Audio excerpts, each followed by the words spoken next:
Hello dear friends, welcome to in this video. आज की इस वीडियो में हम लोग डिस्कस करने वाले हैं साइंस के अतिलोकप्रिय प्रश्न, और ये बहुत ही ज़्यादा इम्पोर्टेंट होने वाले हैं। ये जो क्वेश्चन मैं आपको दे रहा हूँ ये बहुत ही ज़्यादा इम्पोर्टेंट हैं, और इसके जो और भी प्रश्न हैं पिछले पार्ट्स के, उनको भी आप लोग अच्छे से कंप्लीट कर लें, क्योंकि वो भी ज़्यादा इम्पोर्टेंट प्रश्न हैं। और ये प्रश्न जो हैं सभी एकदम अच्छे से आपको याद कर लेना है, क्योंकि यही प्रश्न आपके एग्ज़ाम में आने वाले हैं।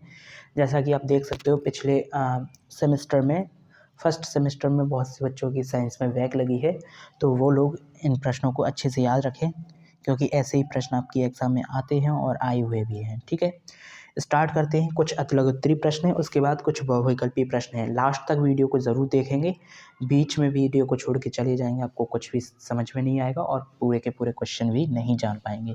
इसकी PDF आपको टेलीग्राम पे मिल जाएगी, तो आप लोग टेलीग्राम पे जो लिंक दिया गया है डिस्क्रिप्शन में, उस लिंक से आप लोग जा कर के टेलीग्राम ज्वाइन ज़रूर करें। ठीक है, चलिए स्टार्ट करते हैं। पृथ्वी पर मनुष्य के पूर्वजों को क्या कहा जाता था, ये हमें पूछा गया था। तो यहाँ पे हमारा जो आंसर रहेगा वो क्या रहेगा? पृथ्वी पे मनुष्य के पूर्वज जो थे उन्हें हम लोग होमो सीपियंस के नाम से जानते थे। होमो सीपियंस, ठीक है। निपुच्छ कपिमानव, ठीक है, निपुच्छ कपिमानव के नाम से जानते थे। ठीक है, अगला प्रश्न है, दूसरा प्रश्न, पृथ्वी का उत्पत्ति काल। तो पृथ्वी का उत्पत्ति काल सौरमंडल की भांति 500 करोड़ वर्ष पूर्व माना जाता है। लगभग 500 करोड़ वर्ष पूर्व, ठीक है, माना जाता है। ये भी आपको याद रखना है।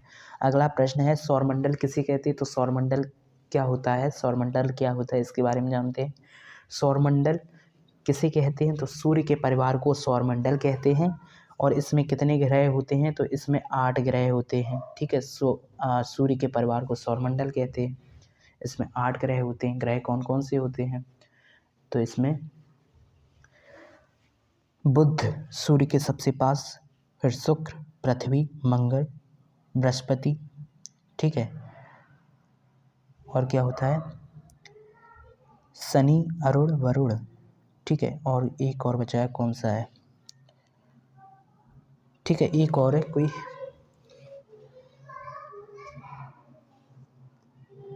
कौन सा रह गया एक? चलो आगे आते हैं अगले प्रश्न पे। चौथा प्रश्न है, उपग्रह।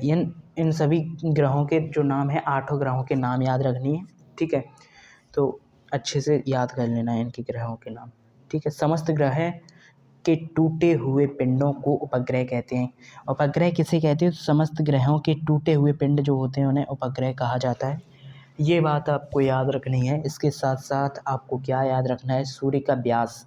वैसे ये प्रश्न शायद ही पूछा जाए, लेकिन फिर भी आपको याद रखना चाहिए, क्या पता बहुविकल्पी में ये प्रश्न आपको देखने को मिले। ठीक है, सूर्य का व्यास क्या होता है? तो 13,93,000 किलोमीटर होता है। सूर्य का भार 2.19 × 10⁻27 टन होता है। ठीक है, ये आपको याद रखना है। अगला प्रश्न क्या है? सूर्य की पृथ्वी से दूरी।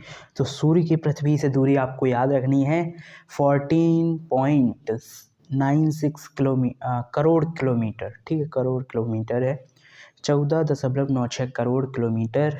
ये आपको याद रखनी है, सूर्य की पृथ्वी से दूरी। ठीक है, अगला प्रश्न है, प्रश्न नंबर 7, सौरमंडल का सबसे बड़ा ग्रह। तो सबसे बड़ा ग्रह जो है बृहस्पति है। ठीक है, और सबसे छोटा ग्रह है वो बुध है। और सूर्य के सबसे पास ग्रह है वो भी बुध है।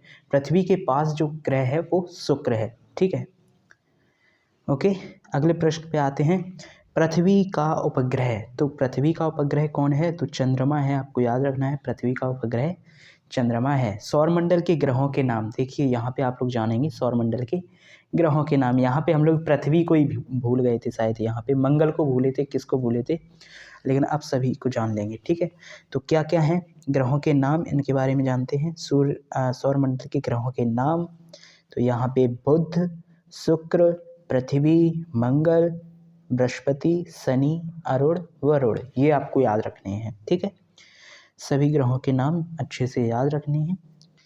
ठीक है, अगला प्रश्न है, प्रश्न नंबर 10, आकाशगंगा में तारामंडलों के नाम। तो आकाशगंगा जो होती है उसमें तारामंडलों के नाम लिखने हैं। तो आप क्या लिखेंगे इसमें? आप लिखेंगे यहाँ पे वृश्चिक, ओरियन, सप्तऋषि, ठीक है, सप्तऋषि, कृंतिका, ये 4 हैं, ठीक है। वृश्चिक, ओरियन और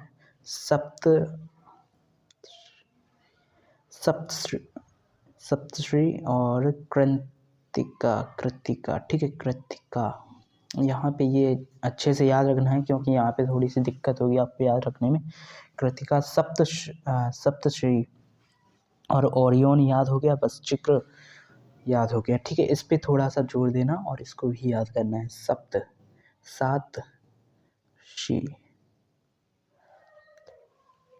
सप्तऋषि ऐसे करके याद रख सकते हैं, ठीक है। अगला प्रश्न है सूर्य ग्रहण कब होता है और चंद्र ग्रहण कब होता है, इसके बारे में आता है प्रश्न। और ये दोनों प्रश्न बहुत ज़्यादा इंपॉर्टेंट हो सकते हैं। सूर्य ग्रहण तो पूछा भी गया है, चंद्र ग्रहण पूछा भी जा सकता है, ठीक है। तो यहाँ पे हम लोग जान लेते हैं। सूर्य ग्रहण जो होता है वो अमावस्या के दिन होता है और यहाँ पे सूर्य ग्रहण जब पड़ता है तो पृथ्वी जो होती है और सूर्य होता है उनके बीच में चंद्रमा आ जाता है, ठीक है। पृथ्वी और सूर्य के बीच में चंद्रमा आ जाता है और इसी कारण सूर्य ग्रहण होता है। और अमावस्या के दिन ये होता है, ठीक है। सूर्य ग्रहण अमावस्या के दिन होता है और चंद्र ग्रहण पूर्णिमा के दिन होता है।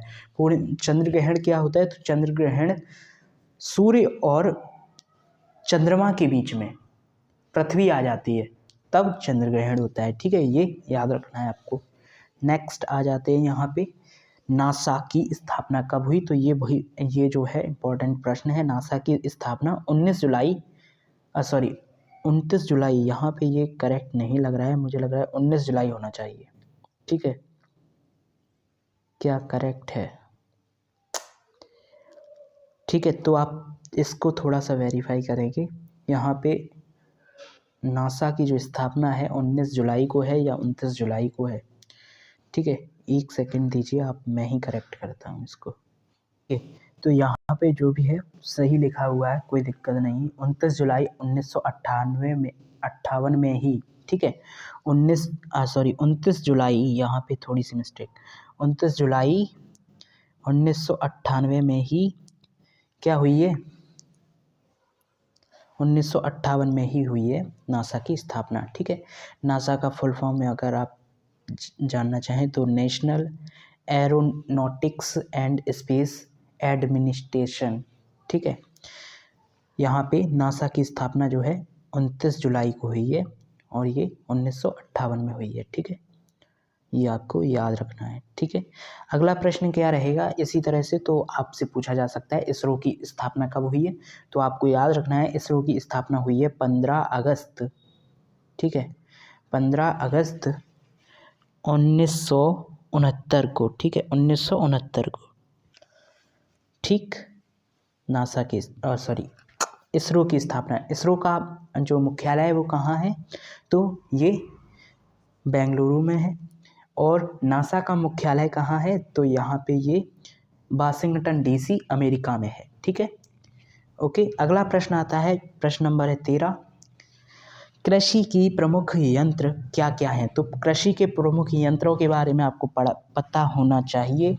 हल, पटेला जिसे हम पाटा कहते हैं, बखर, रेक, फावड़ा, ट्रैक्टर, हेरो और कल्टीवेटर, ठीक है, डिवलर, ये जो हैं ये कृषि के लिए प्रमुख यंत्र हैं, ठीक है। अगले प्रश्न पे आते हैं। यहाँ पे हमारे MCQ प्रश्न स्टार्ट हैं, तो इन प्रश्नों को अच्छे से याद रखना है क्योंकि ये प्रश्न बहुत ही ज़्यादा रिपीटेड, मतलब प्रीवियस ईयर पेपर में आए हुए प्रश्न हैं, ठीक है। और ये प्रश्न रिपीट हो सकते हैं, ऐसा है, ठीक है। तो आइए जानते हैं। प्रश्न नंबर 14, तंत्रिका कोशिकाओं की विशेषता क्या होती है? तो तंत्रिका कोशिकाओं की विशेषता ये होती है कि ये पुनः निर्मित नहीं होती हैं, ये पुनः निर्मित नहीं होती हैं, यह याद रखना है, ठीक है। तंत्रिका कोशिकाएं जो होती हैं वो पुनः निर्मित नहीं होती हैं। अगला प्रश्न है 15, तो यहाँ पे 15 नंबर प्रश्न है, CaSO4 में Ca की संयोजकता बताइए। तो Ca जो होता है कैल्शियम, इसमें Ca की संयोजकता होती है +2। ठीक है, इस तरह से लिख सकते हैं +2 या फिर ++, तो ये 2 प्लस हो गए। ठीक है, 2 प्लस हो जाती है। ठीक है, संयोजकता। इसके बाद है अगला प्रश्न है पितरस कहाँ बनता है। तो पितरस जो होता है वो यकृत में बनता है, ये बात आपको अच्छे से याद रखनी है।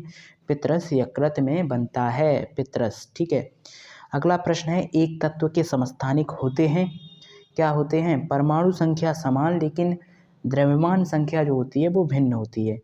परमाणु संख्या समान होती है लेकिन द्रव्यमान संख्या भिन्न होती है। समस्थानिकों में एक तत्व के समस्थानिक होते हैं, परमाणु संख्या समान होती है लेकिन द्रव्यमान संख्या भिन्न होती है, अलग होती है। ठीक है, अगला प्रश्न है घड़ी को चाबी देने में संग्रहण करते हैं। तो घड़ी को चाबी जो देते हैं उसमें क्या संग्रहण करते हैं? स्थितिज ऊर्जा, स्थितिज ऊर्जा होती है वो। ठीक है, ठीक है। और यहाँ पे अगला प्रश्न है प्रश्न नंबर 19, रसांकुर यानी कि वैली संरचना पाई जाती है किसमें? क्षुद्रांतों में पाई जाती है, क्षुद्रांतों में पाई जाती है वैली संरचना। ठीक है, रसांकुर बोल सकते हैं जैसे हम। यहाँ पे प्रबल क्षार के बारे में जानेंगे। तो प्रबल क्षार क्या होंगे? NaOH, ये एक प्रबल क्षार है, आपको याद रखना है। प्रबल क्षार के बारे में पूछा जाए तो NaOH एक प्रबल क्षार है। ठीक है,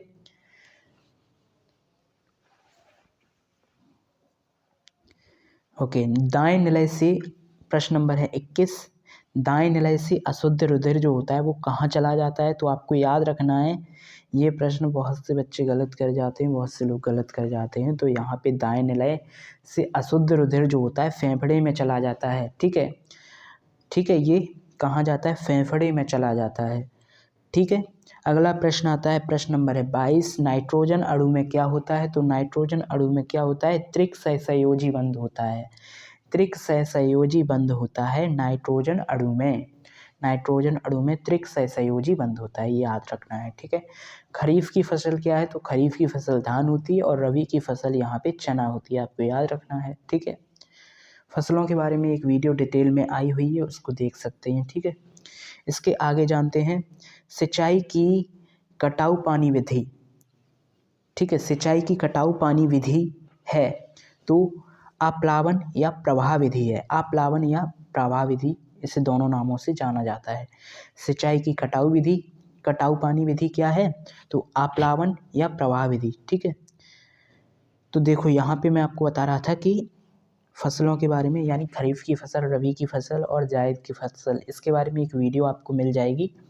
ठीक है, वो वीडियो ज़रूर देख लेना। और यहाँ जितने भी बहुविकल्पी अतिलघुत्तरी प्रश्न हो रहे हैं वो भी आप हमारे चैनल पे जा करके प्लेलिस्ट वाले ऑप्शन में जाओगे तो वहाँ पे आपको विज्ञान की सेकंड सेमेस्टर की प्लेलिस्ट मिल जाएगी, वहाँ पे आपको सभी प्रश्न मिल जाएंगे, वो वीडियोस आप देख सकते हो, बहुत ही ज़्यादा इंपॉर्टेंट रहेंगे। और हर एक सब्जेक्ट की प्लेलिस्ट बनी हुई है, आप लोग अच्छे से वहाँ से पढ़ सकते हो। ठीक है, और जल्दी से जल्दी आपको तैयारी करनी चाहिए। ठीक है, परीक्षा में कुछ ज़्यादा टाइम नहीं है आज, अभी तक कोई डेट शीट तो नहीं आई है लेकिन जल्दी आपको देखने को मिल सकती है, क्या पता शाम तक। ठीक है, ओके। तो अगले प्रश्न पे आते हैं, प्रश्न नंबर है 26, पुनः प्राप्त करने वाली ऊर्जा को क्या कहते हैं? तो पुनः प्राप्त करने वाली ऊर्जा को हम नवीकरणीय कह सकते हैं। ठीक है, लेकिन यहाँ पे हमसे पूछा गया है पुनः प्राप्त करने वाली नवीकरणीय ऊर्जा का स्रोत क्या है? तो ऊर्जा का स्रोत जो होता है ज्वार भाटा की ऊर्जा, ज्वार भाटा की ऊर्जा यहाँ पे राइट था। ठीक है, अगला प्रश्न आता है पुनः प्राप्त न होने वाली अनवीकरणीय ऊर्जा का स्रोत क्या है? तो कोयला की ऊर्जा जो पुनः प्राप्त नहीं होती है, एक ही बार में खत्म। ठीक है, एक बार में जलाया और ख़त्म हो जाता है। ठीक है, इससे फिर बाद में कोई ऊर्जा नहीं मिलती है। अब अगला प्रश्न जानते हैं, सीढ़ी जो होती है, सीढ़ी वो किस प्रकार का उत्तोलक है? तो आपको याद रखना है, सीढ़ी जो होती है हमारी वो तृतीय प्रकार का उत्तोलक है। ठीक है, तृतीय प्रकार का उत्तोलक है। अगला प्रश्न है प्रश्न नंबर 29, कोशिका का भाग है। कोशिका का भाग क्या होता है? केंद्रक होता है। कोशिका का भाग केंद्रक होता है, कोशिका का भाग। ठीक है, कोशिका का भाग केंद्रक है। ठीक, अगला प्रश्न है दांतों के ऊपर चढ़े आवरण को क्या कहते हैं? तो दांतों के ऊपर जो आवरण चढ़ा होता है उसे इनेमल कहते हैं। ठीक है, ठीक है, इनेमल कहा जाता है उस आवरण को। अमाशय में पाए जाने वाला एंजाइम क्या होता है? तो अमाशय में जो एंजाइम पाया जाता है उसे पेप्सिन के नाम से जाना जाता है, पेप्सिन। ठीक है। अगला प्रश्न, प्रश्न नंबर है 32। शर्करा का नियमन करने में सहायक हार्मोन कौन सा होता है? तो शर्करा का जो नियमन करता है वो इंसुलिन करता है। तो शर्करा का नियमन करने में सहायक हार्मोन इंसुलिन होता है, ये आपको याद रखना है। ठीक है। अगले प्रश्न पे आते हैं। प्रश्न नंबर है 33। कैल्शियम तथा फास्फोरस के नियमन का कार्य कौन करता है? तो इसमें आपको ध्यान देना है, कैल्शियम और फास्फोरस की बात की है। कैल्शियम को हम Ca से रिप्रेजेंट करते हैं, फास्फोरस को हम लोग F से रिप्रेजेंट करते हैं, ये भी आपको याद रखना है। ठीक है। ये जो दोनों चीज़ें होती हैं ये दांतों को मजबूती देती हैं और हड्डियों को भी मजबूती देती हैं, ये बात भी आपको याद रखनी है। ठीक है। तो कैल्शियम तथा फास्फोरस के नियमन का कार्य कौन करता है? तो पैराथर्मोन, पैराथर्मोन ये चीज़ होती है जो इन्हें कैल्शियम तथा फास्फोरस के नियमन का कार्य करती है, पैराथर्मोन। ठीक है। अगले प्रश्न पे आते हैं। प्रश्न नंबर है 34। ठीक है। परमाणु का समस्त द्रव्यमान निहित होता है। तो परमाणु का समस्त द्रव्यमान जो होता है वो प्रोटॉन और न्यूट्रॉन में होता है, ये बात भी आपको रखनी है याद। क्या? परमाणु का समस्त द्रव्यमान जो होता है प्रोटॉन और न्यूट्रॉन में होता है। परमाणु में जो प्रोटॉन और न्यूट्रॉन होते हैं वो नाभिक के मतलब कहाँ होते हैं? नाभिक में होते हैं। ठीक है। ओके। अगला प्रश्न है, इलेक्ट्रॉन कक्षाओं में चक्कर लगाते हैं। ठीक। अगला प्रश्न है, कैल्शियम हाइड्रोक्साइड का सही सूत्र। तो कैल्शियम हाइड्रोक्साइड आप लोग कैसे लिखेंगे? तो आप लोग लिखेंगे CaOH का होल ट्वाइस। ठीक है। आप लिखेंगे CaOH का whole twice, calcium hydroxide, hydro oxide. ठीक है। हाइड्रोजन ऑक्साइड और 2 ये यहाँ पे लगाए। ठीक। तो कैल्शियम हाइड्रोक्साइड लिखना सीखा। इसके बाद है अगला प्रश्न, प्रश्न नंबर है 36।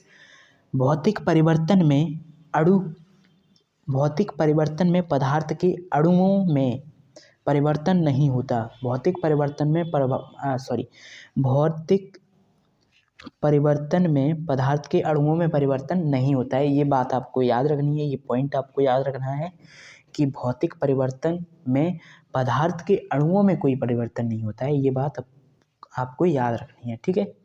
अगला प्रश्न है, इलेक्ट्रॉन दाता तथा इलेक्ट्रॉन ग्राही पदार्थों के मध्य उपसहसंयोजक बंध बनाने की प्रक्रिया क्या कहलाती है? तो इलेक्ट्रॉन दाता और इलेक्ट्रॉन ग्राही की बात करी गई है, इलेक्ट्रॉन दाता और इलेक्ट्रॉन ग्राही के मध्य। ठीक है। तो यहाँ पे ये प्रक्रिया जो होती है वो आयनन कहलाती है। क्या कहलाती है? आयनन कहलाती है। ठीक है। अगला प्रश्न है, प्रश्न नंबर है 38।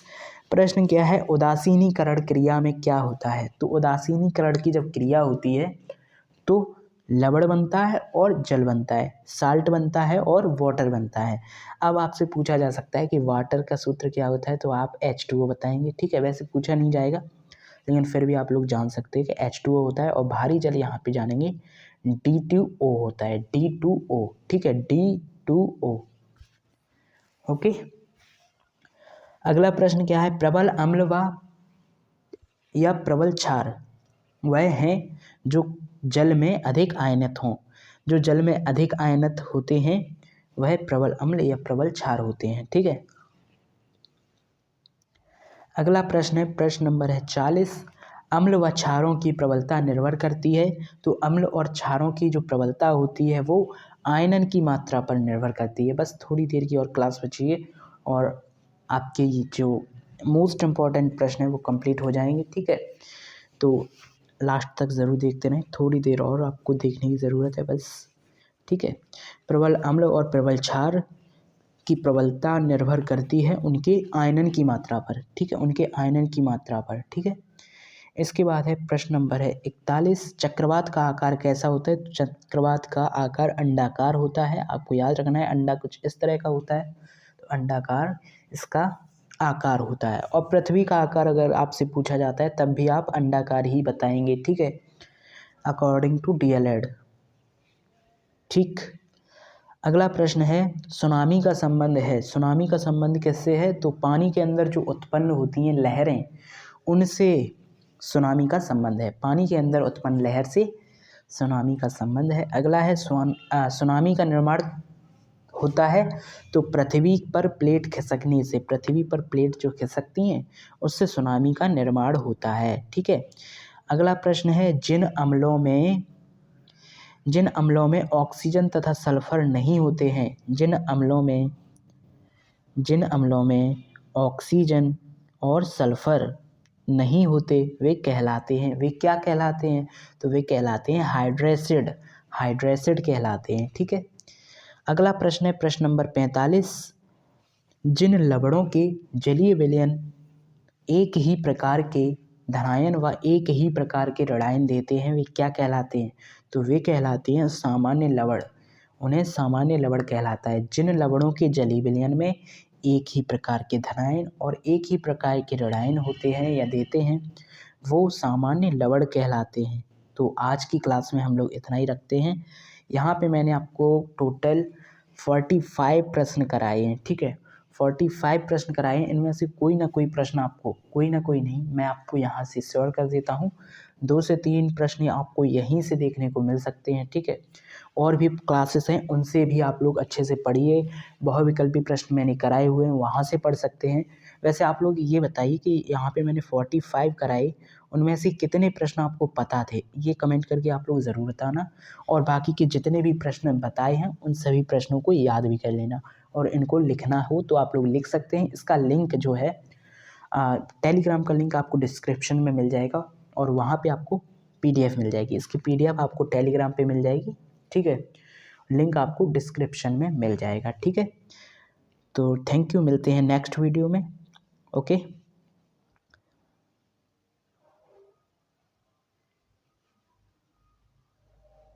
ठीक है, मिलते हैं नेक्स्ट वीडियो में। Thank you so much, good bye, take care, see you soon.